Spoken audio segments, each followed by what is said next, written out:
Hello again, everybody, and welcome to week 4 of the high school football preview show on YouTube. You can also view this show, the high school football preview show, on the Altoona Mayor's Facebook account, and it's also on, if you have BreezeLine, on public access channel 13 Wednesdays at 5:30 p.m. Once again, as always, I am joined by Mike Boytim, high school football beat writer, Andy Stein, who now has been out covering. And no truth to the rumor that Altoona wants to hire him to go cover all Altoona football games. And he was at the first one last week. I'm also here in person this week. That's right. Yeah. He's not above us like I wasn't watching over you guys. In some Mel Brooks movie playing God looking down on people. But anyways, before we start in the games, still no free stuff. Come on, folks. We know you're watching. I got coaches emailing me name suggestions for cool name of the segment, but we still need a Tyrone helmet. And just because I guess my brother... Tyrone plays Bellwood next week. So we would love to have, like we have this week, Central versus Bellwood, the matchup up there. We'd love to have that Tyrone helmet. We have no luck with my brother getting that. We're going to reach out. Unless Dan Eisenberg, who's our producer and camera guy down there, if his mom still works there, we could get her to sneak down into like Luke Rhodes' office. There's got to be a helmet sitting around in there somewhere. Get it out, Mrs. Eisenberg. Give it to your son, and we'll give it back to you the following week. But we also could get help from some of those assistant coaches, Scott Gummo, Pat McNeil, Jason Wilson. You know, we made the TV star one year over there. Luke Rose, we already said that. Anyways, and every business, I am told, in downtown Tyrone has a helmet this winter. It seems like it. We're a business. We're not in Tyrone, but we're a business. That's all right. Does the Burger King have a Tyrone helmet in? Okay. I'm not sure about that. No, I was going to say, I would have been like, it's like everybody else other than Burger King. Okay. Well, there we go. I'll be stunned if we don't have a Tyrone helmet. Yeah. Next week. I'll be depressed and stunned. And Michael just look at me and go, told you so. But anyways, my brother will come through, hopefully. We're going to get right to it. We got 1, 2, 3, 4, 5, 6 games to look at. Right off the bat, Central Dauphin 1-2 at Altoona 1-2. I want to ask you, how good is Central Dauphin? Well, Central Dauphin is probably about as good as Cumberland Valley, hopefully, for Altoona, because they both played Carlisle, and I believe Central Dauphin won 41-0, and Cumberland Valley won 42-0. So it's right there. So this is obviously a game that Altoona can be competitive in. It's at home. They're coming off of a huge win. And Central Dauphin has to make that long trip up here. Andy, even as you covering the game, like you had to drive down there and drive back up, like that's not an easy feeling. No, it's not. No, that drive is rough too. I probably did about the same trip that the Altoona kids did. That was not fun. I don't like traveling all that way, but hey, I'll do it for high school football and stuff like that. And I'll say this, like those Altoona kids, they just kept coming the other night, and good for them because they really needed a win. I feel happy for I feel happy for the players. I feel happy for Vince Niedermeyer. So very good win for them. Chad's kick was awesome. It was a 25-yarder. It probably would have been good from at least 30, I would say. So very good. At what point in the game did you sit there and think, "Oh my God, they're going to win this"? Because I know Buck had it on. Buck Franklin, he had it on his radio in the newsroom here. I wasn't sure they were going to win until they got down to maybe 15 or so with 30 seconds left. I said they have a real shot at this. And then there's a run on 3rd and 6 to get a first down. Parker White was it? It was Hazelwood. Hazelwood Parker was and then there was a pass interference on first down the next play. I think that got them to the 8-yard line. And then Chathams kicks it from 25 yards. So that was outstanding. I've never seen a quarterback run that 2-minute drill that well in high school, honestly. Good for them. Our next game, if you can have a must win in week 4, this is going to be it. Central 1-2 at Bellwood-Antis 1-2. Neither one of these guys can afford to go 1-3. What are your expectations from this game? Well, I think that Central kind of expected maybe to be in a spot similar to this. Now, I don't think that they threw 5 interceptions last week, which was Coach Albright was kind of miffed at that because he says that's not their game. But I think Central knew that this was going to be a little bit of a rebuilding year. I just want to see how Bellwood's going to react to this game because Bellwood was picked to win this division, and whoever loses this game is going to be in last place in this division. So that is a big, wake up call. Now, both of these teams have quarterbacks that we're not sure are going to play this week. Jesse Moodler got hurt going for a scrum for the ball last week and did not return. So they're not sure whether he's going to be able to play. And Braden Partner did not play for Bellwood last week after he was limping around real badly in their loss against McCourt Carroll. So they tried to get through the Huntington game without him. Brendan McNeilis played pretty well, but Braden Partner's their starter. That gives them a few more options back there. And I think that this is a really important game for Bellwood. I know Central wants to try to win this game, but I with all the expectations that were on Bellwood, I think that this is a game that they have to circle and win, especially at home. When you were playing, did you ever have coaches that were motivated by being mad that they lost the week before? Because I'm sitting there thinking, who's going to be more, or do you sit there and you don't coach? It does. Well, I think everyone has their own preferences for sure, but I think people should be upset that they're only 1-2 right now, probably on both sides. But it's one of those things. It's whatever your preference is, and it's kind of weird to think that one of these teams is going to be 1-3. 1-3. One other thing I'd like to say about this game is I talked to Coach Jerry Albright after they lost to Tyrone. And he was really happy with the way Central stopped the Tyrone running game. They kind of switched up their defenses and played a little bit of a different defense and were really able to stuff Caleb Whippy a lot in that game. And if they can do that, and he said that they were going to maybe carry that over and do that against Bellwood, Bellwood leans on the running game heavily. So that could even this game up a lot. And if Bellwood has to use a backup quarterback and he has to throw, that then plays in Central's favor. Our other game here in Juniata Valley, 2-1 at Claysburg, Kimmel 2-1, and I've been here 22 years. That used to be a game where I just would pick Juniata Valley, and that's not the case anymore. Claysburg, Kimmel 2-1. What are your feelings on this game going into Friday night? Yeah, the last 20 times they've played, Juniata Valley's won 17 of them. But this last year, Claysburg won the game.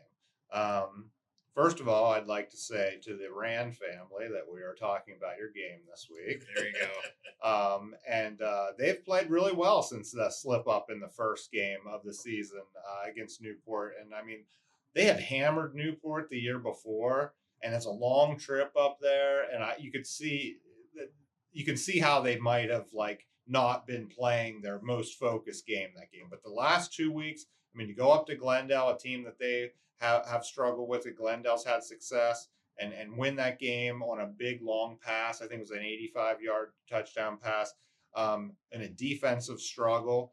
That could be big for the Hornets, and that could get them going. And we know that Claysburg gave up 28 points to West Branch last week. And not saying anything against West Branch, but West Branch is not a super strong team this year. So giving up 28 points, that's got to raise a little red flag for Coach Kasich, I would think. That also makes me nervous because I haven't made my pick yet. So Mike's just giving me some intel that I'll have to use.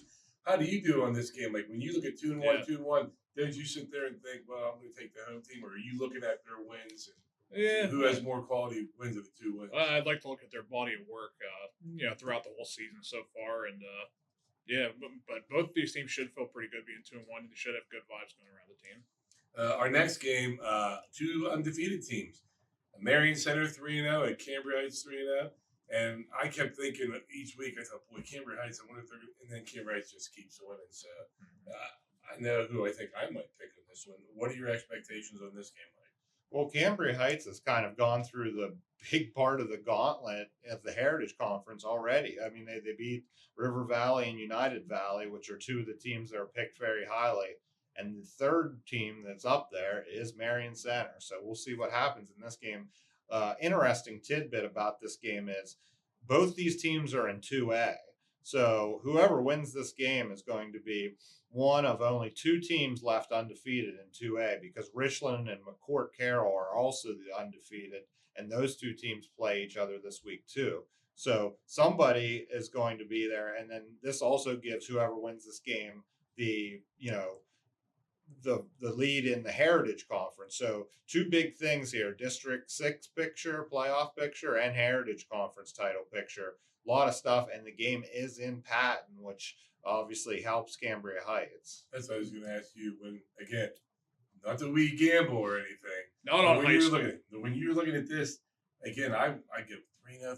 I think the home team. I like the home team. Yeah, and especially like you said just a little bit ago, Cambria Heights, they don't seem to lose all that much either. So I mean, I know who I like in the game, and especially since Cambria Heights, like Mike said, they've kind of ran the gauntlet here in the first few weeks.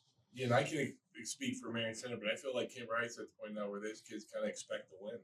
I just think Probably, they do. yeah. I think that's coaching as well. Our next game, Mike found us another 3-0 at 3-0. This one makes me nervous because I always pick Hollidaysburg.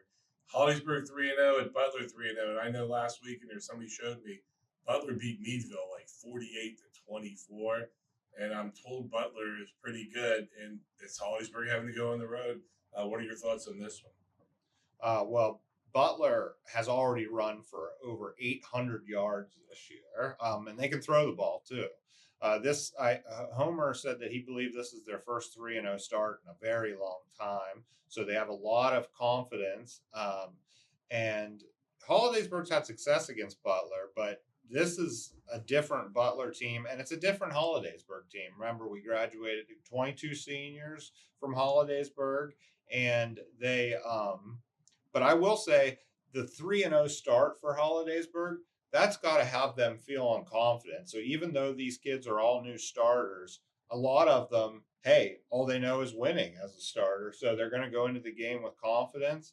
And, the Muth kid has really done a good job. I saw Hollidaysburg. Yeah, the Muth's good. Cole DeLautry, I mean, he's a really good athlete too. I mean, they might be young and everything, but they might be inexperienced, but at the same time,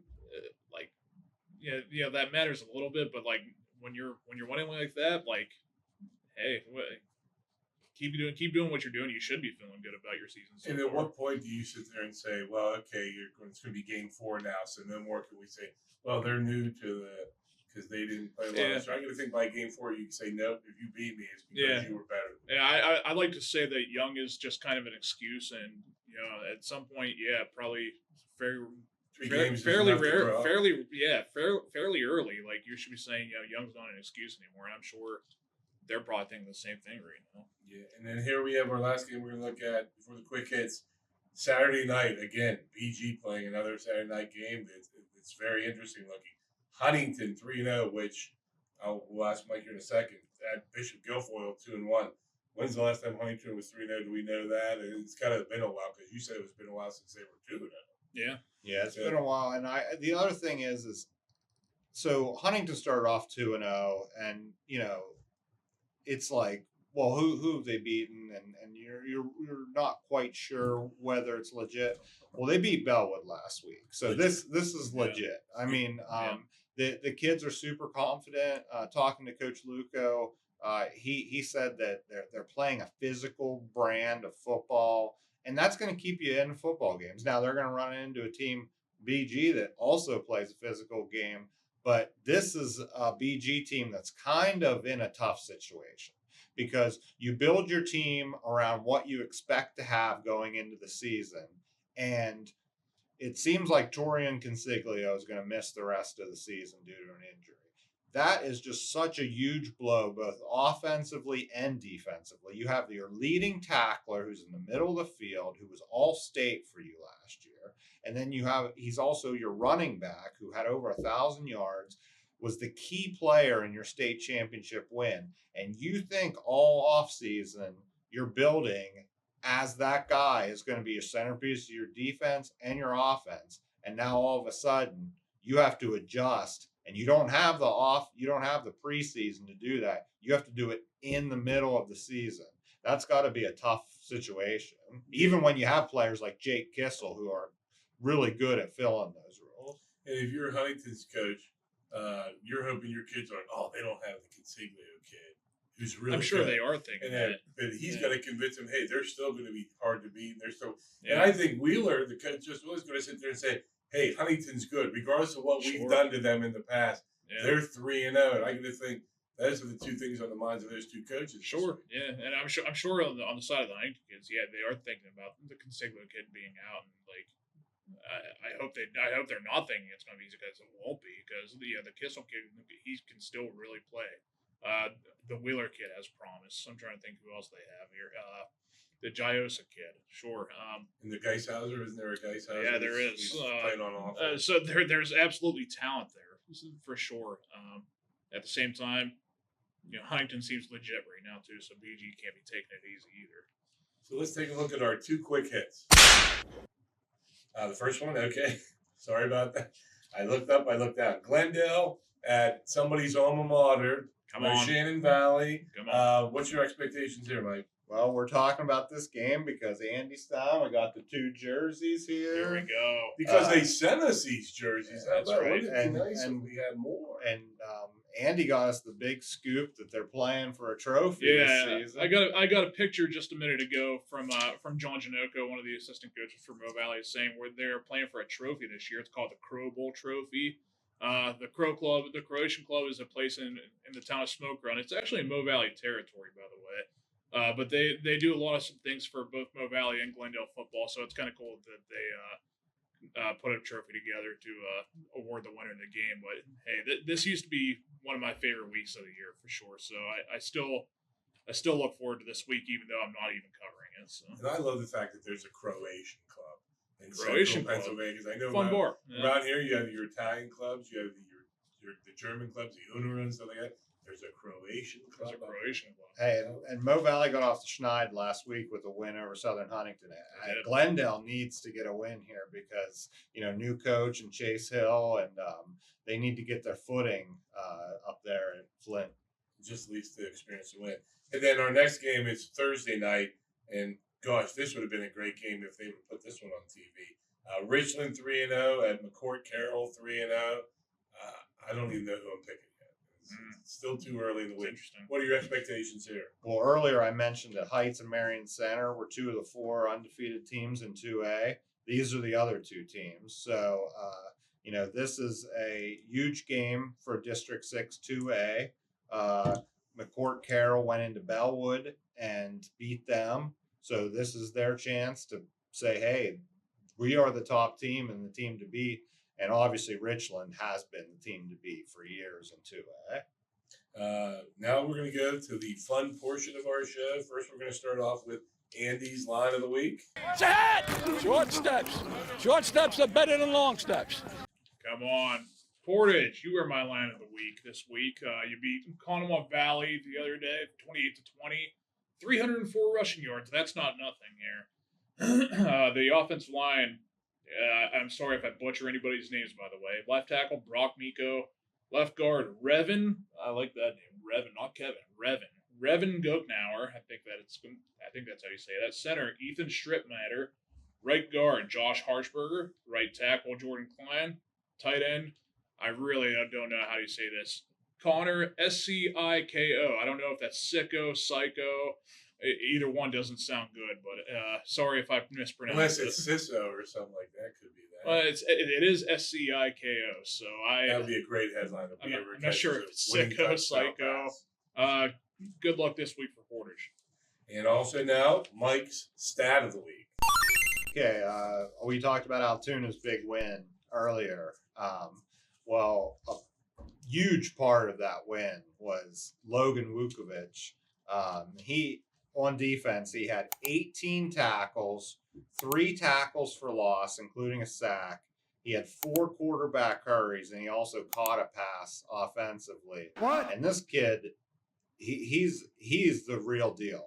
When I covered them playing Hollidaysburg, he intercepted a pass and returned it for a touchdown. The touchdown got wiped out by a penalty, but he has coverage skills. He can tackle. This kid is as good as any player in the Mid-Penn, and the Mid-Penn obviously is a great conference. I expect him to get recognition in the Mid-Penn this year, and just really impressive performance to put Altoona on his back and lead them to a win against Cumberland Valley. And then Altoona getting wins too will probably get him more recognition. Whereas sometimes you get lost in the shuffle if you don't get a win in your conference. Yes. I wanna know what's the name of the game. And now we're going to close with some of our favorite things we have here at the Altoona Mirror. We have coaches. Now, Mike got an email from Claysburg's coach whenever I picked Gage Medina as cool name because they said Coach Gossick said they used to call his brother Funky Cole Medina, which is why I picked Medina. This week, I got Homer Delatre sending me 2 Facebook messages about possible names for, and I said, we already did Hollidaysburg, Homer. He goes, no, this kid plays for Butler. So Butler has a sophomore wide receiver DB named Simon Rock. Nick Cage would play that guy in a movie. I bet you he'd Simon be like an Rock, escaped convict who's going to help the police catch a bad guy. Simon But what Rock. about Dwayne Johnson? He could play. But then Simon Rock. Simon says so. And then I went and looked at Altoona because I like to pick the locals too. And it showed the last 2 years I picked Altoona linemen who had cool names, Max Chili and Max Steele. And I found a junior kid. He's an offensive defensive lineman, Zachary Vukmanovich. Zachary Vukmanovich. And I'd love to do a Russian accent here, but I'm afraid I'd butcher it. But anyway, Zachary Vukmanovich. I just think, again, if we needed a bad guy in the Simon Rock movie, it could be, they would just call him Vukmanovich.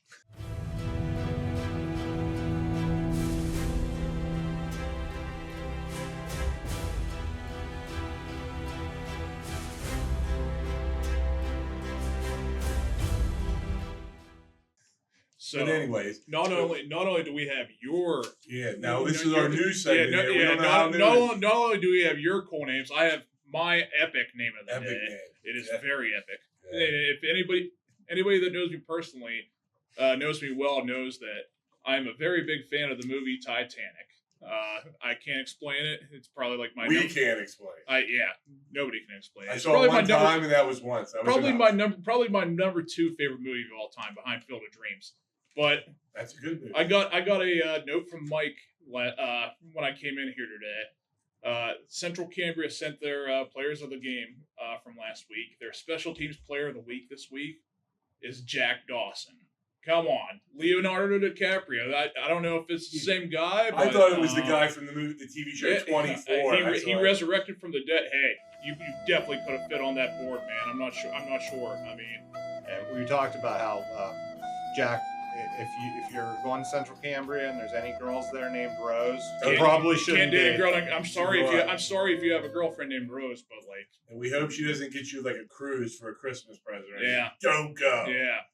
And Send we're- it to me. Yeah. I'll go. Yeah, He does. He likes if cruise. you get her a diamond, she's gonna throw it in the Atlantic Ocean anyway. So And hopefully, without getting sued, Dan can play some of that Celine Dion song in the background as we my quietly heart make will fun go of, on. We make fun of Andy for liking that. movie. It's amazing. But that's going to send us what your favorite movie is coming. Why not? Anyways, that's going to do it for week 4. For Mike Boytim, for Andy Stein, for Dan Eisenberg, who does a little bit of it all behind the scenes. My name is Scott Franco. Thanks for watching. And don't forget to like, share, and subscribe. And I always forget to say that, so I'm kind of proud of myself. Anyways, thank you. Take care. See you next week.